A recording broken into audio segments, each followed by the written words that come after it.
Во наредните две кола може да се случи своевиден расплет на ситуацијата во првата фудбалска лига за жени, кога е во прашање борбата за титулата. По одиграните 3 кола, Кочани и Драгон се на првата позиција без пораз и со максимален број на бодови.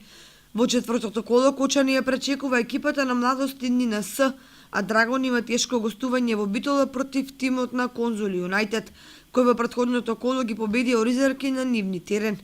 Ако поради потресите во младости НИНС кочанчанки имаат полесна задача на свој терен да ги совладаат и да ги освојат бодовите, за скопјанки гостувањето во Битола е значително понеизвестно.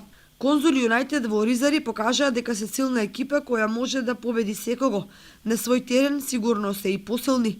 Токму затоа останува да се види што ќе донесат овие два надпревара и дали после нивното одигрување ситуацијата ќе се разјасни или пак дополнително ќе се искомплицира.